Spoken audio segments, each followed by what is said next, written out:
ആകാശവാണി. നമസ്കാരം. വാർത്തകൾ വായിക്കുന്നത് ബിന്ദു വിനോദ്.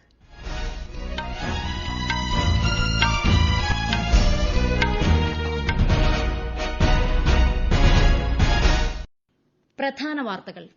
ബംഗളൂരുവിൽ നടക്കുന്ന ഈ വർഷത്തെ ടെക് സമ്മിറ്റ് പ്രധാനമന്ത്രി നരേന്ദ്രമോദി നാളെ ഉദ്ഘാടനം ചെയ്യും. സ്ത്രീ ശാക്തീകരണത്തിന് നരേന്ദ്രമോദി സർക്കാർ എക്കാലവും മുൻഗണന നൽകിയിട്ടുണ്ടെന്ന് കേന്ദ്രമന്ത്രി രമേശ് പൊഖ്രിയാൽ നിഷാങ്ക്. രാജ്യത്തെ കോവിഡ് മുക്തി നിരക്ക് 93.52%. കേരളത്തിൽ 4,61,000-ഓളം പേർ രോഗമുക്തരായി.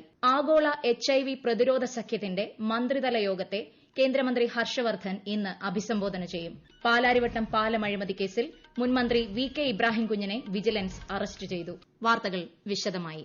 ബംഗളൂരു ടെക് സമ്മിറ്റ് 2020 പ്രധാനമന്ത്രി നരേന്ദ്രമോദി നാളെ വീഡിയോ കോൺഫറൻസിലൂടെ ഉദ്ഘാടനം ചെയ്യും. ഈ മാസം 21 വരെയാണ് ബംഗളൂരു ടെക് സമ്മിറ്റ് സംഘടിപ്പിച്ചിരിക്കുന്നത്. കർണാടക സർക്കാരിന്റെ പ്രത്യേക vision group, software technology parks of India, active Scitech communication എന്നിവ ചേർന്നാണ് ഉച്ചകോടി സംഘടിപ്പിച്ചിരിക്കുന്നത്.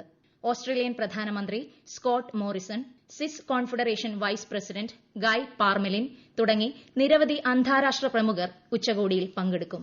കോവിഡിന് ശേഷമുള്ള ലോകത്തിന്റെ ആവശ്യകതകളെക്കുറിച്ച് ചിന്തിക്കേണ്ട സമയമാണിതെന്ന് പ്രധാനമന്ത്രി നരേന്ദ്രമോദി. ഇന്നലെ രാത്രി നടന്ന ബ്ലൂംബർഗ് ന്യൂ ഇക്കണോമി ഫോറത്തെ അഭിസംബോധന ചെയ്യുകയായിരുന്നു അദ്ദേഹം. കോവിഡിനെ തുടർന്ന് ലോകമെമ്പാടുമുള്ള നിരവധി നഗരങ്ങൾ സാമ്പത്തിക മാന്ദ്യത്തിന്റെ പിടിയിലാണ്. ഇതുണ്ടാക്കിയ ക്ഷീണത്തിൽ നിന്ന് നഗരങ്ങളെ പുനരുജ്ജീവിപ്പിക്കേണ്ട സമയമായി. ഇതിനായി മാനസികാവസ്ഥ, പ്രക്രിയകൾ, രീതികൾ എന്നിവ മാറ്റേണ്ടതുണ്ടെന്നും അദ്ദേഹം പറഞ്ഞു. ലോക്ഡൌണിനെതിരെ ലോകമെമ്പാടുമുള്ള പ്രതിഷേധങ്ങൾ ഉണ്ടായിട്ടും ഇന്ത്യയിലെ നഗരങ്ങൾ ശാന്തമായ മാതൃകയാണ് കാണിച്ചതെന്നും പ്രധാനമന്ത്രി പറഞ്ഞു. ഈ വർഷത്തെ ലീലാവതി പുരസ്കാരങ്ങൾ കേന്ദ്ര വിദ്യാഭ്യാസ മന്ത്രി രമേശ് പൊഖ്രിയാൽ നിഷാങ്ക് വെർച്വലായി വിതരണം ചെയ്തു. പെൺകുട്ടികളെ സ്വയം പര്യാപ്തരാക്കുന്നതിനും അവരിൽ ആത്മവിശ്വാസം ഉണർത്തി വിജയികൾ ആക്കുന്നതിനും അവർക്ക് ഉന്നത നിലവാരമുള്ള വിദ്യാഭ്യാസം നൽകേണ്ടതാണെന്ന് മന്ത്രി പറഞ്ഞു. സ്ത്രീ ശാക്തീകരണത്തിന് നരേന്ദ്രമോദി സർക്കാർ എക്കാലവും മുൻഗണന നൽകിയിട്ടുണ്ടെന്നും നിരവധി പദ്ധതികൾ അതിനുവേണ്ടി നടപ്പിലാക്കിയിട്ടുണ്ടെന്നും അദ്ദേഹം പറഞ്ഞു. സ്ത്രീ ശാക്തീകരണവുമായി ബന്ധപ്പെട്ട പ്രവർത്തനങ്ങൾക്ക് അഖിലേന്ത്യാ സാങ്കേതിക വിദ്യാഭ്യാസ കൌൺസിൽ ഏർപ്പെടുത്തിയതാണ് ഈ പുരസ്കാരം. രാജ്യത്തെ കോവിഡ് മുക്തി നിരക്ക് 93.52%-ലെത്തി. കഴിഞ്ഞ 24 മണിക്കൂറിനിടെ 44,000-ലധികം രോഗികളാണ് സുഖം പ്രാപിച്ചത്. ആകെ രോഗബാധിതരുടെ 5.01% പേർ മാത്രമാണ് നിലവിൽ ചികിത്സയിലുള്ളത്. 38,617 പുതിയ കേസുകളാണ് ഇന്നലെ റിപ്പോർട്ട് ചെയ്തത്. 1.47% ഇന്ത്യയിലെ മരണനിരക്ക്. രാജ്യത്തെ പ്രതിദിന കോവിഡ് പരിശോധനയിൽ മികച്ച വർധന. ഇന്നലെ വരെ 12,74,80,000-ഓളം സാമ്പിളുകൾ പരിശോധിച്ചതായി ICMR അറിയിച്ചു. ഇന്നലെ മാത്രം 9,37,000-ഓളം സാമ്പിളുകൾ പരിശോധിച്ചു. കേരളത്തിൽ ഇതുവരെ 4,61,000-ഓളം പേർ കോവിഡിൽ നിന്നും മുക്തി നേടി. ഇന്നലെ സുഖം പ്രാപിച്ച 6,620 പേർ ഉൾപ്പെടെയാണ് ഇത്. ചൊവ്വാഴ്ച രോഗം സ്ഥിരീകരിച്ച 5,792 പേർ ഉൾപ്പെടെ ഇനി 70,000-ഓളം പേരാണ് ചികിത്സയിലുള്ളത്. ഇതുവരെ 1,915 പേർക്കാണ് കോവിഡ് മൂലം ജീവൻ നഷ്ടമായത്. ലോകത്ത് ഇതുവരെ കോവിഡ് സ്ഥിരീകരിച്ചവരുടെ എണ്ണം 5,60,00,000 കവിഞ്ഞു. ഇതിൽ 3,90,00,000 പേർ രോഗമുക്തി നേടി. 13,44,000 പേരാണ് രോഗബാധയെ തുടർന്ന് മരിച്ചത്. ആഗോള HIV പ്രതിരോധ സഖ്യത്തിന്റെ മന്ത്രിതല യോഗം ഇന്ന് നടക്കും. ഉച്ചയ്ക്ക് നടക്കുന്ന യോഗത്തെ കേന്ദ്ര ആരോഗ്യമന്ത്രി ഹർഷവർദ്ധൻ വീഡിയോ കോൺഫറൻസിലൂടെ അഭിസംബോധന ചെയ്യും. എയ്ഡ്സിനെതിരായ പ്രതിരോധ നടപടികളിൽ ലോകരാഷ്ട്രങ്ങളുടെ യോജിച്ച സഹകരണം ഉറപ്പാക്കുകയാണ് യോഗത്തിന്റെ ലക്ഷ്യം. അമേരിക്കൻ പ്രസിഡന്റ് ജോ ബൈഡനെയും വൈസ് പ്രസിഡന്റ് കമല ഹാരിസിനെയും പ്രധാനമന്ത്രി നരേന്ദ്രമോദി അഭിനന്ദിച്ചു. യുഎസുമായുള്ള നയതന്ത്ര പങ്കാളിത്തത്തിലെ ഇന്ത്യയുടെ പ്രതിബദ്ധത ശ്രീ ബൈഡനുമായി നടത്തിയ ടെലിഫോൺ ചർച്ചയിൽ പ്രധാനമന്ത്രി ആവർത്തിച്ചു. ശ്രീമതി കമല ഹാരിസിന്റെ വിജയം അമേരിക്കയിലെ ഇന്ത്യൻ സമൂഹത്തിന് അഭിമാനവും പ്രചോദനവുമാണെന്നും ശ്രീ മോദി പറഞ്ഞു. ഈ വാർത്തകൾ ആകാശവാണിയിൽ നിന്ന്. കൊറോണ ആശങ്കയല്ല, ജാഗ്രതയാണ് വേണ്ടത്. കേന്ദ്ര ആരോഗ്യ മന്ത്രാലയം പുറപ്പെടുവിക്കുന്ന നിർദ്ദേശങ്ങൾ. ജനങ്ങൾ കൂട്ടം കൂടുന്നത് ഒഴിവാക്കുക. ഇടയ്ക്കിടെ കൈകൾ സോപ്പും വെള്ളവും ഉപയോഗിച്ചോ സാനിറ്റൈസർ ഉപയോഗിച്ചോ വൃത്തിയാക്കുക. നിർബന്ധമായും മാസ്ക് ധരിക്കുക. പനിയോ ചുമയോ ശ്വാസതടസ്സമോ തുടരുന്ന സാഹചര്യത്തിൽ വൈദ്യസഹായം തേടുക. കൊറോണയെ സംബന്ധിച്ച വിവരങ്ങൾക്ക് ആരോഗ്യ മന്ത്രാലയത്തിന്റെ 1075-ലും ദിശയുടെ 1056-ലും ബന്ധപ്പെടാം. പാലാരിവട്ടം പാലം അഴിമതി കേസിൽ മുൻമന്ത്രി VK ഇബ്രാഹിം കുഞ്ഞിനെ വിജിലൻസ് അറസ്റ്റ് ചെയ്തു. ശ്രീ ഇബ്രാഹിം കുഞ്ഞ് ചികിത്സയിലുള്ള കൊച്ചിയിലെ സ്വകാര്യ ആശുപത്രിയിലെത്തിയാണ് അറസ്റ്റ് രേഖപ്പെടുത്തിയത്. രാവിലെ അദ്ദേഹത്തിന്റെ ആലുവയിലെ വസതിയിലും വിജിലൻസ് പരിശോധന നടത്തിയിരുന്നു. ഇന്നലെ രാത്രി മുതൽ അദ്ദേഹം കൊച്ചിയിലെ ആശുപത്രിയിലാണ്. ലൈഫ് മിഷൻ കോഴ ഇടപാടിൽ മുഖ്യമന്ത്രിയുടെ മുൻ പ്രിൻസിപ്പൽ സെക്രട്ടറി എം ശിവശങ്കറിനെ വിജിലൻസ് സംഘം ചോദ്യം ചെയ്യുന്നു. കാക്കനാട് ജില്ലാ ജയിലിൽ വെച്ചാണ് ചോദ്യം ചെയ്യുന്നത്. രാവിലെ 10 മണി മുതൽ 5 മണി വരെ ചോദ്യം ചെയ്യാനാണ് എറണാകുളം പ്രിൻസിപ്പൽ സെഷൻസ് കോടതി അനുമതി നൽകിയിരിക്കുന്നത്. ബംഗളൂരു മയക്കുമരുന്ന് കേസിൽ ബിനീഷ് കൊടിയേരിയെ നാർക്കോട്ടിക് കൺട്രോൾ ബ്യൂറോ ചോദ്യം ചെയ്യുന്നു. ഇന്നലെയാണ് ബിനീഷിനെ NCB കസ്റ്റഡിയിലെടുത്തത്.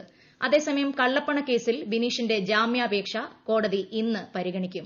കേരളത്തിൽ തദ്ദേശ തെരഞ്ഞെടുപ്പിൽ മത്സരിക്കാനുള്ള നാമനിർദ്ദേശ പത്രിക സമർപ്പിക്കാനുള്ള സമയപരിധി നാളെ അവസാനിക്കും. 20-നാണ് പത്രികകളുടെ സൂക്ഷ്മ പരിശോധന.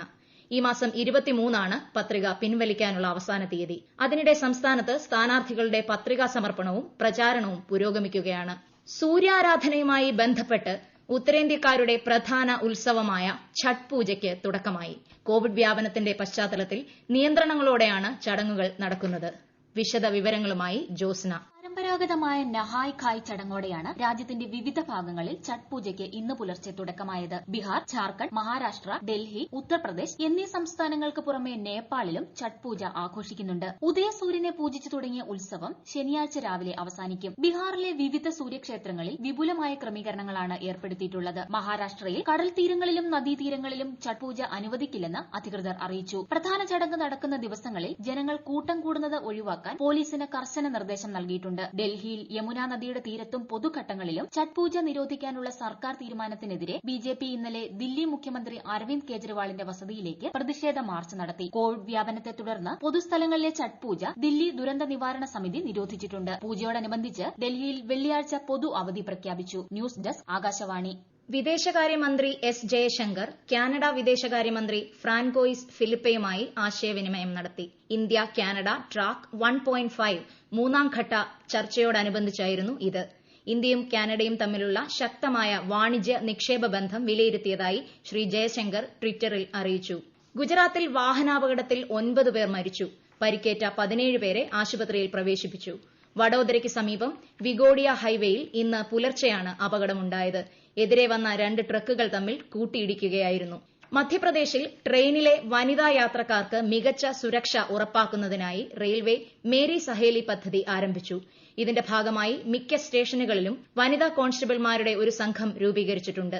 ഒറ്റയ്ക്ക് യാത്ര ചെയ്യുന്ന സ്ത്രീകൾക്ക് സുരക്ഷ ഉറപ്പു നൽകുക എന്നതാണ് പദ്ധതി കൊണ്ട് ലക്ഷ്യമിടുന്നത്. മധ്യപ്രദേശിൽ പശുക്കളുടെ സംരക്ഷണത്തിനായി പ്രത്യേക മന്ത്രിസഭാ ഉപസമിതി രൂപീകരിക്കാൻ സംസ്ഥാന സർക്കാർ തീരുമാനിച്ചു. മുഖ്യമന്ത്രി ശിവരാജ് സിംഗ് ചൌഹാന്റെ ട്വിറ്ററിൽ അറിയിച്ചതാണ് ഇക്കാര്യം. രാജ്യ തലസ്ഥാനമായ ഡൽഹിയിലെ വായു മലിനീകരണ തോത് കുറയുന്നു. ദീപാവലി ആഘോഷങ്ങൾക്ക് ശേഷം വായു മലിനീകരണം ഗുരുതരാവസ്ഥയിൽ എത്തിയിരുന്നു. വായു ഗുണനിലവാര സൂചിക മെച്ചപ്പെട്ടു വരുന്നതായി കേന്ദ്ര മലിനീകരണ നിയന്ത്രണ ബോർഡ് അറിയിച്ചു. പ്രധാന വാർത്തകൾ ഒരിക്കൽ കൂടി. ബംഗളൂരുവിൽ നടക്കുന്ന ഈ വർഷത്തെ ടെക് സമ്മിറ്റ് പ്രധാനമന്ത്രി നരേന്ദ്രമോദി നാളെ ഉദ്ഘാടനം ചെയ്യും. സ്ത്രീ ശാക്തീകരണത്തിന് നരേന്ദ്രമോദി സർക്കാർ എക്കാലവും മുൻഗണന നൽകിയിട്ടുണ്ടെന്ന് കേന്ദ്രമന്ത്രി രമേശ് പൊഖ്രിയാൽ നിഷാങ്ക്. രാജ്യത്തെ കോവിഡ് മുക്തി നിരക്ക് 93.52%. കേരളത്തിൽ 4,61,000-ഓളം പേർ രോഗമുക്തരായി. ആഗോള HIV പ്രതിരോധ സഖ്യത്തിന്റെ മന്ത്രിതല യോഗത്തെ കേന്ദ്രമന്ത്രി ഹർഷവർദ്ധൻ ഇന്ന് അഭിസംബോധന ചെയ്യും. പാലാരിവട്ടം പാലം അഴിമതി കേസിൽ മുൻ മന്ത്രി VK ഇബ്രാഹിം കുഞ്ഞിനെ വിജിലൻസ് അറസ്റ്റ് ചെയ്തു. വാർത്തകൾ കഴിഞ്ഞു. ഞങ്ങളുടെ വാർത്തകളും വാർത്താധിഷ്ഠിത പരിപാടികളും all India radio news Thiruvananthapuram എന്ന യൂട്യൂബ് ചാനലിൽ ലഭ്യമാണ്. കൂടാതെ കൂടുതൽ വാർത്തകൾക്കായി @all India radio news Thiruvananthapuram എന്ന ഫേസ്ബുക്ക് പേജും @AER_News_TVM എന്ന ട്വിറ്റർ ഹാൻഡിലും സന്ദർശിക്കുക. അടുത്ത വാർത്താ പ്രക്ഷേപണം വൈകിട്ട് 6:30.